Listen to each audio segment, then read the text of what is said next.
Alright guys, in this one we're just going to be picking it back and off the last video. So this morning I woke up, it's day 11 out of 90. As you know, I talked about how we're stretching the timeline out here on this fitness journey. Excited to share the progress with you, but you'll have to stay dialed into the channel.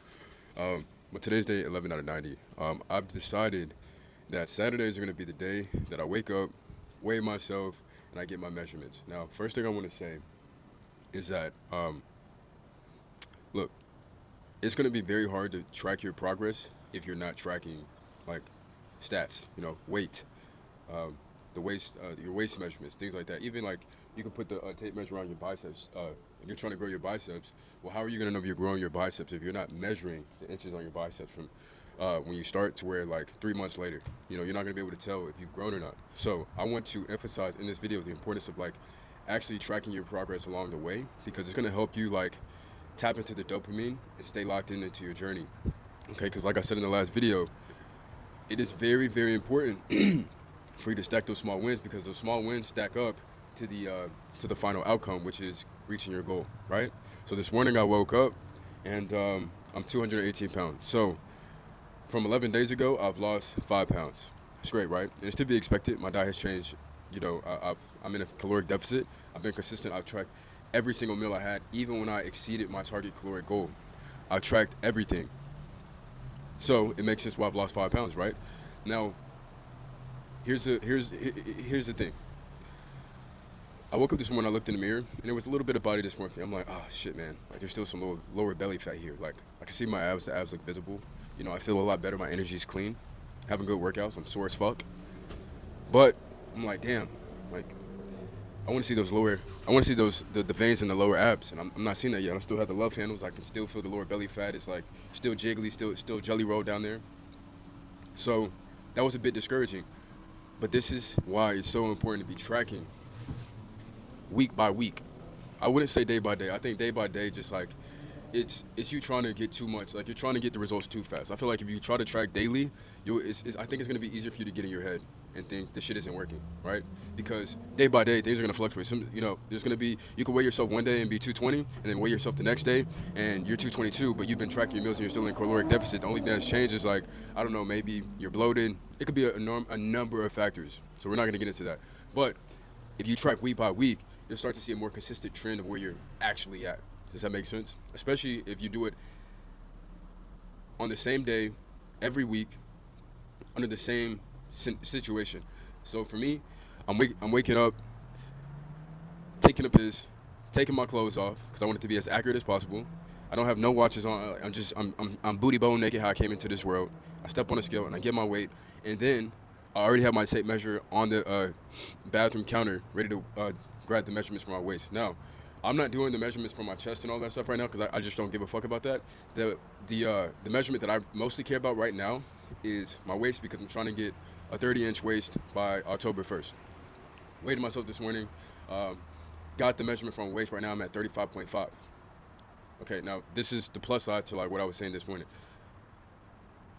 Though I looked in the mirror, had that body dysmorphia moment,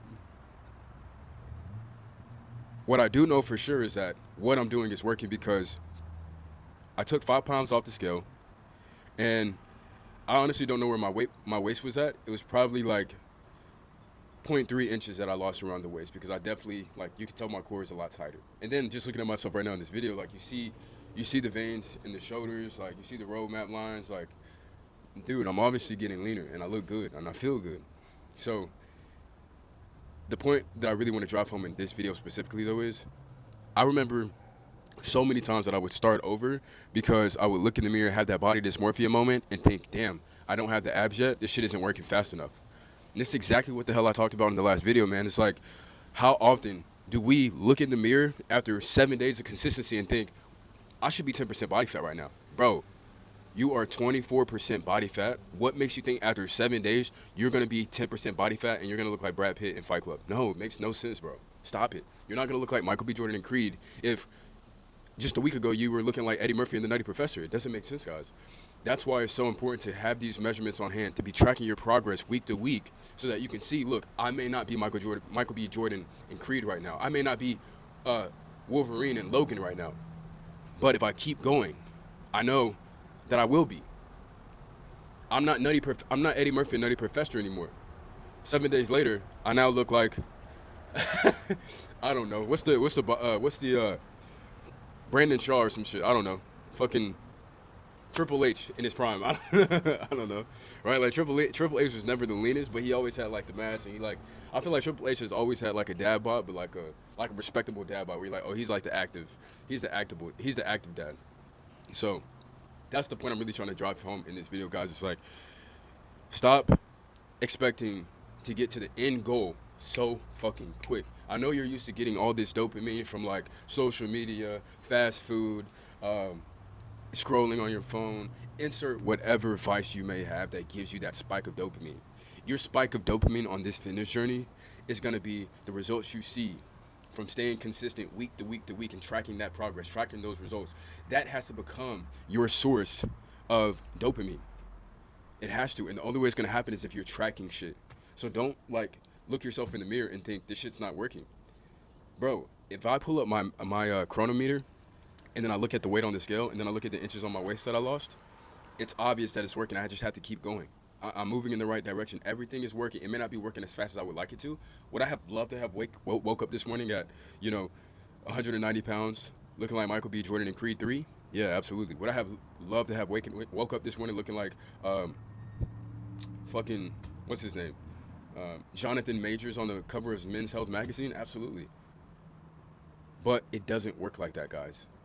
You guys need to start having a little bit more respect for the process and start valuing the results that you're putting. Like, start valuing, like, the inputs. The inputs have to have way more value than the outcome, okay? If you're tracking on a daily basis, I can assure you that what you're doing is working. The work works. Stop looking in the mirror, getting discouraged, saying, oh, man, but the love handles are still there. I can still see them. And you're going to continue to see them if you turn around where you are right now. Dude, you've been consistent for 7 days. That's awesome. But if you look in the mirror, get discouraged because you still see love handles, which is, dude, you know how long you've been building these love handles? You think they're just about to melt off your body because you did an hour on the Stairmaster? Fuck no. Lock in up here and get real with yourself, okay? Again, we talked about SMART goals. It has to be specific. It has to be measurable. It has to be attainable. It has to be realistic. And it has to be time-bound. You guys don't have realistic goals on this fitness journey, and I'm coming from a place of understanding. I'm coming from a place of empathy because I've been there for the last 10 years. I've been there. This is the first time where I've had this like realization that, whoa, what I'm doing is working. And the reason I feel so confident about what I'm doing working is because I've been tracking it like a fucking madman, like a maniac. I haven't skipped a beat. I haven't tracked every single meal, even when I had a cheat meal, even when I fucked off and had tacos at my fiance's parents' house. I tracked that shit to the best I could.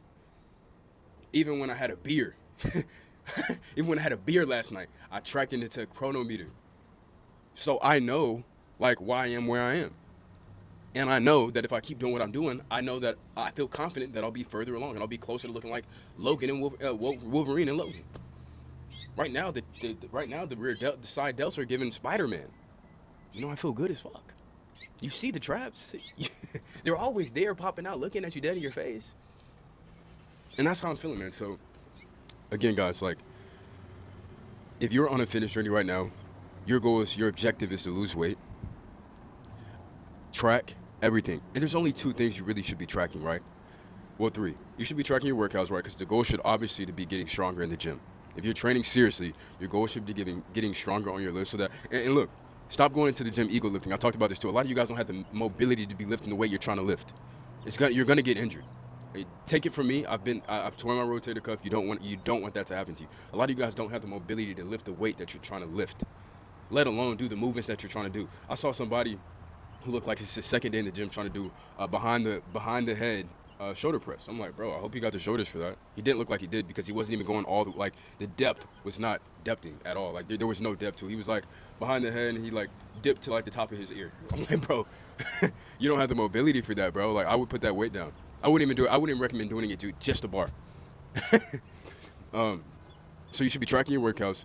You should be tracking what you're eating every single day, every single meal, and you should be tracking on a specific day of the week. For me, it's Saturday. You should be tracking your weight and your measurements. You can do your chest, you can do your biceps, you can do your thighs, you can do your waist, whatever you feel like you're trying to grow or whatever you're trying to like slim down. For me, it's waist again. track it. You know, like go get you a measuring tape. You can find one for like $1, literally anywhere. Get that shit, dude. Get you a scale. Like I don't. If you're on a weight loss journey, you don't have a scale. What are you doing? You've already skipped the first step. You skipped the first step. Okay. Um, and I promise you, like the more you put in the reps of doing that consistently, you will get where you want to be. I was studying yesterday, as you guys know. I'm pursuing. I'm currently in the process of studying for my NASM certification, and I'm on chapter 8, and right now we're just learning about energy systems in the body, right? So how carbs, fat, protein convert into ATP, which is usable energy for the body, right? And basically, from just looking over the chapter objectives, what I found out is that we overcomplicate the hell out of this fitness journey, right? Like, it's just like losing weight is as simple as being in a caloric deficit and moving enough to where you're burning more calories than you've ingested or consumed. I don't know why I said ingested. What the hell?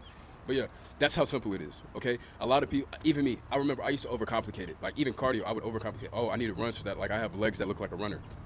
Okay, like true enough. Like my body's gonna be using different muscles as a runner, and then there's gonna become my legs are gonna become adaptable to that style of training, and it's gonna look different, right? But it doesn't matter if I'm not in a caloric deficit. I'm not gonna lose weight either way it goes. I'm not gonna lose weight either way it goes. And then I also learned that like you can you could be trying to lose weight, right? And we obsess with trying to stay in a fat burning zone because obviously you have fat that you want to burn off. And now that I know this, I think that like fat burning supplements are so fucking stupid and a waste of money because the only fat burning supplement you need is Chronometer. That is the ultimate fat burning supplement.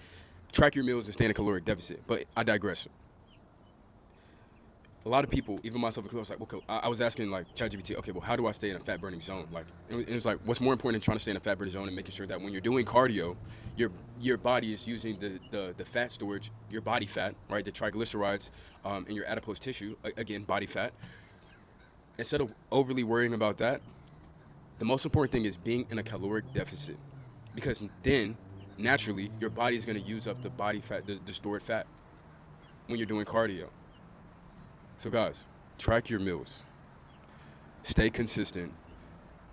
If it helps you out, stop looking in the mirror for the next 90 days. If that's what you have to do, don't look in the mirror for the next 90 days, okay? And this, I might need to take my own advice on this because, again, I looked in the mirror this morning and I was like, man, like, after I had the realization, I was like, who am I to think that I should be looking like Jonathan Majors right now? After, just because I was consistent for 11 days, whoop-de-doo. I should look like Jonathan Majors this morning. No. Dude, you know how consistent Jonathan Major is with staying in a caloric deficit, or how long he had to be consistent being in a caloric deficit to look the way he looks? What if Jonathan Majors had to eat 1,700 calories a day to look the way he looks? For 6 months, he had to eat only 1,700 calories a day, no cheat meals, just 1,700 calories, whole foods only, fruits, vegetables, protein, maybe potatoes and rice. That's it for 6 months.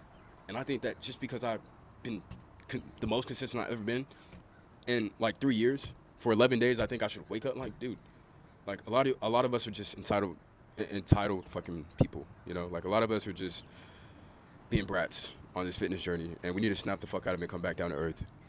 It's gonna take 90 days at the very least. So that's the vid. Get back to work. Have a great Saturday.